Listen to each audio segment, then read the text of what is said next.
TDP, Janasena కూటమి ఉమ్మడి అభ్యర్థుల తొలి జాబితా నిన్న విడుదలైన నేపథ్యంలో ఈ 99 స్థానాల్లో ఈ కూటమికి ఎన్ని స్థానాలు దక్కబోతున్నాయి అనే అంశానికి సంబంధించి మనతో మాట్లాడేందుకు ప్రముఖ రాజకీయ విశ్లేషకులు, ప్రముఖ న్యాయవాది బత్తుల రామకోటయ్య గారు మనతో ఉన్నారు. రామకోటయ్య గారితో మాట్లాడదాం. రామకోటయ్య గారు నమస్తే అండి. నమస్తే కృష్ణ గారు.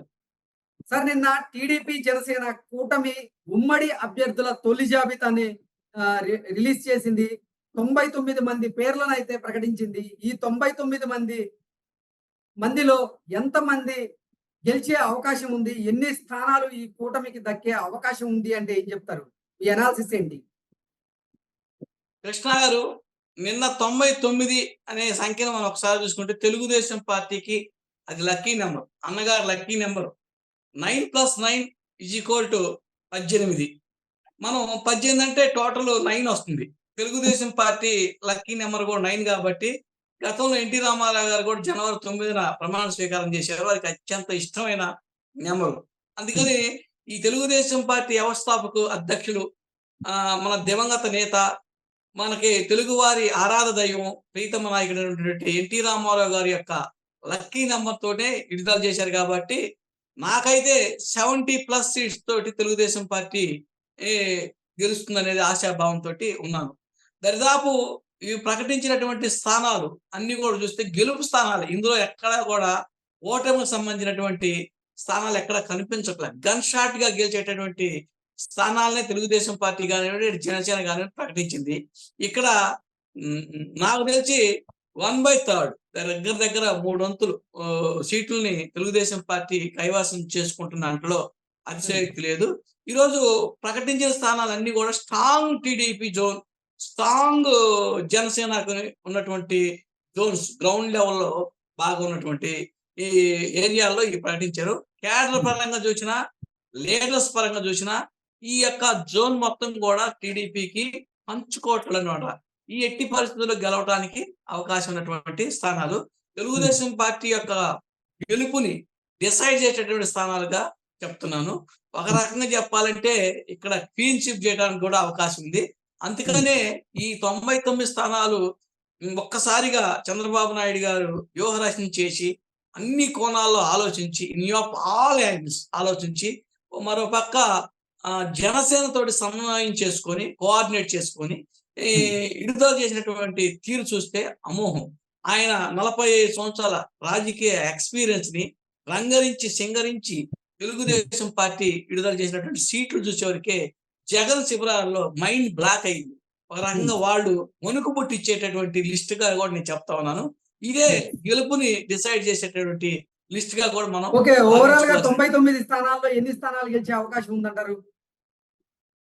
ఇప్పుడు నేను చెప్తున్నాను, గతంలో కూడా మనం తెలంగాణ ఎలక్షన్ లో డిస్కస్ చేసాం. కాంగ్రెస్ పార్టీకి 60 నుంచి 65 మధ్య వస్తుందని చెప్పాను ఎలక్షన్ కి నెల ముందే.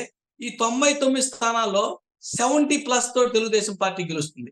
70+ తోటి. మీరు కావాలంటే రేపు మన వీడియోని మళ్ళా రిజల్ట్ వచ్చినాక కూడా చూసుకోండి. ఇక్కడే 70+ తోటి తెలుగుదేశం పార్టీ కానీ జనసేన కానీ గెలుపు బాట జెండా ఎగరేస్తుంది అనేది నా ఉద్దేశం. ఓకే, బీసీల్లో అంటే మనం సామాజిక వర్గాల వారీగా తీసుకుంటే బీసీలకి 20 మందికి, ఎస్సీలకి 20 మందికి, ఎస్టీలకి 3కి, అలాగే రెడ్లకి 17 మందికి, కమ్మ సామాజిక వర్గానికి 21 మందికి, అలాగే క్షత్రియ సామాజిక వర్గానికి 4కి, వైశ్య సామాజిక వర్గానికి 2కి, మైనార్టీలకు 1కి ఇవ్వడం జరిగింది. సో సామాజిక వర్గాల వారీగా కూడా సమన్యాయం ఉండేలాగా చంద్రబాబు గారు అలాగే పవన్ కళ్యాణ్ గారు ఎంతో వ్యూహాత్మకంగా ఈ లిస్టును రిలీజ్ చేశారు అంటూ కూడా కొన్ని ప్రశంస వస్తున్న నేపథ్యంలో మీ అభిప్రాయం ఏంటి దీని మీద? చూడండి కృష్ణ గారు, సామాజిక న్యాయానికి పుట్టినిల్లు ఒక రకంగా చెప్పాలంటే తెలుగుదేశం పార్టీ. భారతదేశ రాజకీయాల్లో సామాజిక న్యాయం అనేది మనం పుస్తకాల్లో చదువుకున్నాం. కానీ సామాజిక న్యాయం అనే పదాన్ని వాస్తవ పరిస్థితుల్లో పరిచయం చేసినటువంటి వ్యక్తి మన ఎన్టీ రామారావు గారు. తెలుగుదేశం పార్టీ యొక్క మెయిన్ సిద్ధాంతమే సామాజిక న్యాయం. సామాన్యులకు టికెట్లు ఇవ్వటం, సామాన్యుల్ని రాజ్యాధికారంలో భాగస్వామ్యులు చేయటం. ఇది తెలుగుదేశం పార్టీయే భారతదేశ రాజకీయాల్లో శ్రీకారం చుట్టింది. ఇది ఒక ట్రెండ్ క్రియేట్ చేసింది తెలుగుదేశం పార్టీ. ఆ ట్రెండ్ సోషల్ జస్టిస్ అనే ట్రెండ్ ని సృష్టించిన పార్టీ తెలుగుదేశం పార్టీ కాబట్టి ఆ తెలుగుదేశం పార్టీలో రెడ్లకైనా, కమ్మవారికైనా, క్షత్రియులకైనా, బీసీలకైనా, ఎస్సీలకైనా ఒక సామాజిక సమతులిత అనేది కొట్టొచ్చినట్టు తెలుగుదేశం పార్టీ మెయింటైన్ చేస్తది. అది మాట చెప్పటమే కాదు, ఆచరణలో కూడా రుజువు చేసే పార్టీ ఏదైనా ఉందంటే తెలుగుదేశం పార్టీ. ఒక సామాజిక వర్గం మీద కక్షతోనూ, ఒక సామాజిక వర్గాన్ని ద్వేషించాలనో అటువంటి భావజాలం తెలుగుదేశం పార్టీలో మీరు కాగడా పెట్టి ఎతికినా గాని కనిపించదు. రెడ్డులైనా సరే, కమ్మోరైనా సరే 2 కళ్ళగా చూసుకొని చేసేటువంటి పార్టీ తెలుగుదేశం పార్టీ. అందుకని తెలుగుదేశం పార్టీలో రెడ్లకు కూడా అత్యధిక సీట్లు ఇచ్చారు. వైసీపీలో లాగా కమ్మారిని కడాగా పెట్టినటువంటి భావజాలం ఇలా లేదు. వ్యక్తిగతంగా ఏ కులానికి కూడా వ్యతిరేకంగా తెలుగుదేశం పార్టీ ఒక జగన్మోహన్ రెడ్డి యొక్క పాలసీలకి, విధానపరమైన నిర్ణయాలకి, ఆయన అవలంబిస్తున్నటువంటి చర్యలకు వ్యతిరేకంగా తెలుగుదేశం పోరాడుతుంది. కానీ రెడ్లు కూడా ఎక్కడ ఈ పార్టీ వ్యతిరేకం కాదనేది నా భావం. అది వాస్తవం కూడా. కానీ దాన్ని వైసీపీ పబ్బం గడుపుకోవడానికి తెలుగుదేశం పార్టీ మీద ఒక విషం జల్లేటటువంటి ప్రయత్నం ఇదేదో ఒక నేను అదే సామాజిక వర్గానికి చెప్పబోతున్నా అండి సంబంధించిన రామకోటయ్య గారు.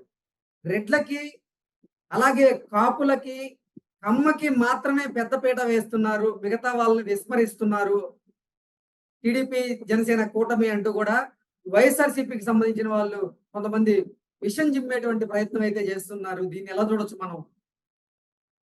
మీరు టీడీ బోర్డు ఈరోజు చైర్మన్ పదవి చూస్తే తెలుగుదేశం పార్టీ ఎన్నిసార్లు కమ్మోళ్ళకి ఇచ్చింది, తెలుగుదేశం పార్టీ ఇతర సామాజిక వర్గాలకు ఎన్నిసార్లు ఇచ్చింది? ఒకసారి మీరు చరిత్రను చూడండి. పుట్టా సుధాకర్ యాదవ్కి తెలుగుదేశం పార్టీ చైర్మన్ గా చేసింది. కానీ ఈ వైఎస్ఆర్సీపీ 2 సార్లు వాళ్ళ సొంత బాబాయ్ వైవి సుబ్బారెడ్డి గారికి ఇచ్చారు. తర్వాత భూమన్ కరుణాకర్ రెడ్డి గారికి ఇచ్చారు. భూమన్ కరుణాకర్ రెడ్డి గారికి ఇచ్చేటప్పుడు కూడా తెలుగుదేశం పార్టీ వారి మీద బురదజల్లే ప్రయత్నం చేశారు. ఎందుకంటే వారు జంగా కృష్ణమూర్తి గారికి ఇస్తామని చెప్పారు. చెప్పినాక జంగా కృష్ణమూర్తి అని ఆయన యాదవ్ సామాజిక వర్గం. ఎందుకంటే పుట్టా సుధాకర్ గారికి చివరిలో ఇచ్చారు, పూర్తిగా ఇవ్వలేదు తెలుగుదేశం పార్టీ అని వాళ్ళు అప్పుడు ఆరోపణ చేశారు. ఈయనేదో మొదట్లోనే అగ్రతాంబూలం ఇచ్చినట్టుగా ఆయనకి జంగా కృష్ణమూర్తి గారికి కానీ, పార్సారథి గారికి కానీ ఆశ చూపించి చివరికి తన సొంత సామాజిక వర్గానికే ఇచ్చుకున్నారు. అట్లా తెలుగుదేశం పార్టీ ఎప్పుడు చేయదు. ఎందుకంటే అక్కడ కాపులకు ఇచ్చారు, కమ్మలకు ఇచ్చారు, రెడ్లకు ఇచ్చారు. మీరు ఎందుకు చెప్పారంటే అది మనకి సాక్షాత్తు వెంకటేశ్వర స్వామి కొలువులోనే సామాజిక న్యాయం చేయనటువంటి పార్టీ వైఎస్ఆర్సీపీ, చేసిన పార్టీ తెలుగుదేశం పార్టీ. ఇంతకన్నా మనకు నిలువెత్తు నిదర్శనం కానీ ప్రజలకు అర్థమయ్యేటటువంటి చెప్పేటట్టు ఏం లేదు. ఎమ్మెల్యే సీట్లకు అవసరంలా. ఈరోజు మనం అసెంబ్లీలో మొట్టమొదటిసారి బీసీని స్పీకర్ గా చేసింది తెలుగుదేశం పార్టీ, యనమల రామకృష్ణ గారు. ఎస్సీని స్పీకర్ గా చేసింది తెలుగుదేశం పార్టీ. దళితులని పార్లమెంట్ లెవెల్లో జిఎంసి బాలయ్య గారిని స్పీకర్ గా చేసిన పార్టీ తెలుగుదేశం పార్టీ. మన బీసీకి వచ్చేటప్పటికి ఎర్రనాయుడు గారిని కేంద్ర మినిస్టర్ గా చేసిన పార్టీ తెలుగుదేశం పార్టీ. ఈ రోజు మీరు ఎక్కడ చేశారు, ఏం చేశారు వైఎస్ఆర్సీపీ అని ఆలోచిస్తే ఏమీ లేదు. పనికిరానటువంటి పదవులు, పేరుకి కోఆపరేటివ్ నామినేటెడ్ పోస్టులు ఇచ్చి వాటికి నిధులు ఉండవు, చివరికి కుర్చీ తప్ప ఏమీ లేదు, ఫ్యాన్ కూడా లేదు వాళ్ళకి. అలాంటి పదవులు ఇచ్చి సామాజిక న్యాయం చేశారని తప్పుడు సాంకేతికాలు పంపించి ప్రజల్ని మోసం చేసి మభ్యపెట్టేటువంటి వైఎస్ఆర్సీపీకి తెలుగుదేశం పార్టీని విమర్శించేటువంటి అర్హత లేదనేది నా భావం. ఓకే రామకోటయ్య గారు, థ్యాంక్ యూ సో మచ్.